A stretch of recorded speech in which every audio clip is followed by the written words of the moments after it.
বন্ধু বান্ধৱীসকল good morning. আজি আমি যাবলৈ ওলাইছোঁ তেজপুৰ। তো বাছ আহি গৈছে, আমি এতিয়া যাবলৈ লৈছোঁ। আমাৰ বাছখন এতিয়ালৈকে আহি পোৱাহি নাই। কি দেখোঁ আপোনালোকক দেখুৱাই যাবলৈ চেষ্টা কৰিম।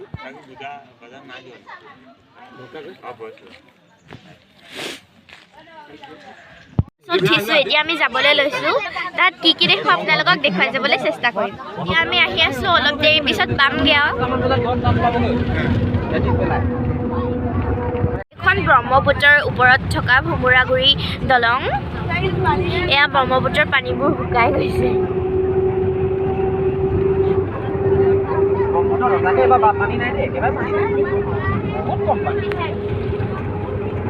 খেতি কৰিলেই আগতীয়া খেতি।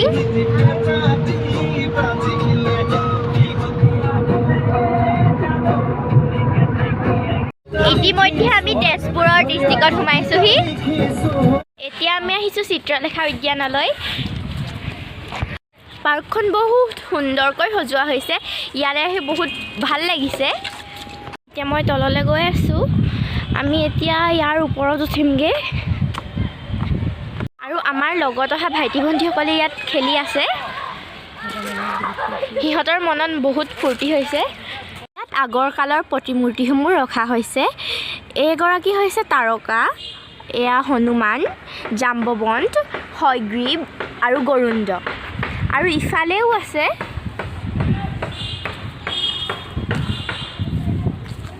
এয়া হৈছে সুপৰ্ণখা, ৰাৱণ, নৰসিংহ, ব্ৰহ্মা, গণেশ। ইয়াতো আছে আগৰ কালৰ প্ৰতিমূৰ্তিসমূহ।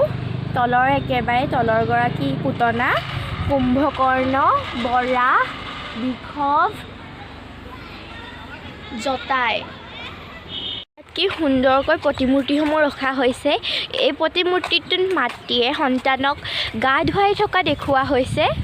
আৰু ইয়াত ভাৰতৰ মেপখন মানে মানচিত্ৰখন সুন্দৰভাৱে অঁকা হৈছে। চাওক, এই প্ৰতিমূৰ্তিটো কি সুন্দৰভাৱে আমাৰ অসমীয়াৰ বিহুৰ জাপিটো মানে বনোৱা হৈছে। আৰু ইয়াৰ জাপিৰ ওপৰত নুঠিবলৈ ইয়াত পোষ্টাৰ লগাই দিয়া হৈছে। ইয়াত এইটো বৃহৎ পুখুৰীটো পাৰ্কখনৰ চাৰিওফালে আৱৰি আছে। চাওকচোন, ইয়াত কি ধুনীয়াকৈ ফুলনি বাৰী পতা হৈছে। ইয়াত কেইবা ৰঙৰো নাৰ্জী ফুল আছে। এয়া ডালিয়া ফুল, ইফালেও আছে। এতিয়া আমি নাৱত উঠিব যাম। কিমান যে ভাল লাগিছে, ইয়াৰ পৰা দৃশ্যবোৰ চাবলৈ কি সুন্দৰ লাগে। এতিয়া আমি নাৱত উঠিছোঁ। এয়া ভাইটিয়ে পেণ্ডেল মাৰি আছে, কি ভাল লাগিছে। মাহঁতে ওপৰত ৰখি আছে।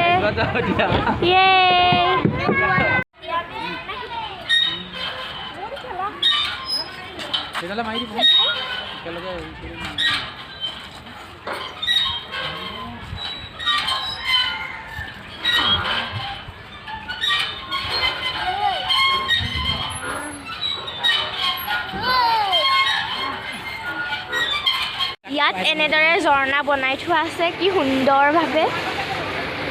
ওপৰলৈ গৈ অলপ দেখুৱাই দিছোঁ, কি ভাল লাগিছে। দেখিছেনে কি ধুনীয়াকৈ সজাই মানে বাগিচাখন পতা হৈছে। দেখি কিবা ভাল লাগি যায়, নহয়নে?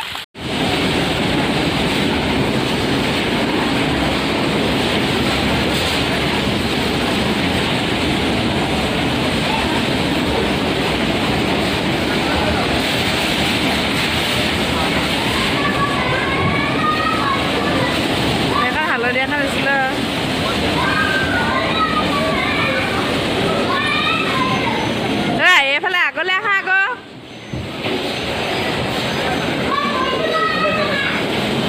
এইটো হৈছে গেম হাউচ। ইয়াত চব কি ভাল লাগিছে। আমি আকৌ একেবোৰ জেগালৈকে ঘূৰি আহিছোঁ, ইফালে নগ'লোগৈ। এতিয়া আমি যাবলৈ লৈছোঁ, তেওঁ অলপমান দেখুৱাই থৈ যাওঁ।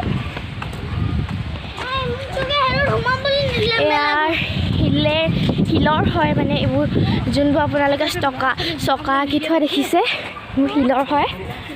এতিয়া আমি অগ্নিগড় চাবলৈ যাম। আপোনালোকক আমি তাত গৈ সকলো দৃশ্য দেখুৱাই আছোঁ। এতিয়া আমি অগ্নিগড় পাই গ'লোহি।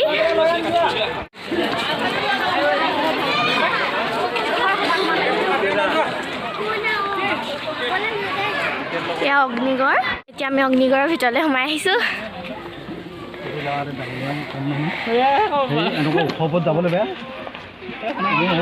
অগ্নিগড় বানৰজাই মানে নিৰ্মাণ কৰিছিল। অগ্নিগড়ৰ গোটেই কাহিনীটো হ'ল যে বানৰজা জীয়াৰী উষাই এদিন এটা ৰাজকুমাৰৰ সপোন দেখিছিল আৰু তেওঁ সেই ৰাজকুমাৰজনৰ প্ৰেমত মতলীয়া হৈ উঠিছিল। এই কথা তেখেতৰ বান্ধৱী চিত্ৰলেখাক কৈছিল। চিত্ৰলেখা আছিল মায়াজালত পাকৈত আৰু চিত্ৰশিল্পত পাকৈত। আৰু উষাৰ আদেশত তেখেতে সেই ৰাজকুমাৰৰ চিত্ৰ অংকন কৰিবলৈ ধৰিলে।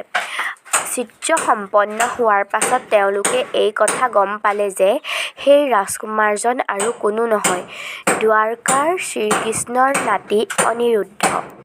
ইয়াৰ পাছত চিত্ৰলেখাই মায়াজালত অনিৰুদ্ধক ফচাই আনি উষাৰ লগত বিবাহত বহাইছিল।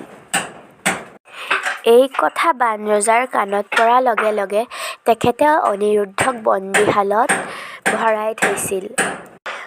অনিৰুদ্ধক বন্দীশালত ভৰাই থোৱা কথা দ্বাৰকাৰ ৰজা শ্ৰীকৃষ্ণৰ কাণত পৰাৰ লগে লগে শ্ৰীকৃষ্ণই বানৰজাৰ কাষলৈ আহি অনিৰুদ্ধক মোকলাই দিবলৈ কৈছিল। কিন্তু বানৰজাই অনিৰুদ্ধক মুকলি কৰি নিদিলে। সেয়েহে বানৰজা আৰু শ্ৰীকৃষ্ণৰ মাজত এখন যুদ্ধৰ আৰম্ভ হৈছিল। যুদ্ধত বানৰজাই নিজৰ ক্ষমতা শ্ৰীকৃষ্ণৰ আগত অৰ্পণ কৰিব নোৱাৰিলে। সেয়েহে তেখেতে প্ৰাণ ৰক্ষা কৰিবলৈ শিৱক আৰাধনা কৰিলে। শিৱই নিজ ভক্তক ৰক্ষা কৰিবলৈ আহি শ্ৰীকৃষ্ণৰ লগত যুদ্ধ আৰম্ভ কৰিলে। এই যুদ্ধত কোনো পৰাজিত নহ'ল। ইয়াৰ পাছত শিৱ আৰু বিষ্ণুৰ আলোচনাৰ মতে যুদ্ধ ভংগ হ'ল আৰু এই যুদ্ধক হৰহৰি যুদ্ধ নামেৰেও জনা যায়। হৰহৰিৰ যুদ্ধৰ পাছত বানৰজাই উষা আৰু অনিৰুদ্ধৰ বিবাহত সন্মতি দিলে। এতিয়া আমি পাইছোঁহি মহাভৈৰৱ মন্দিৰ। কি সুন্দৰ। আহকচোন আমি পলম নকৰি ভিতৰলৈ সোমাই যাওঁ।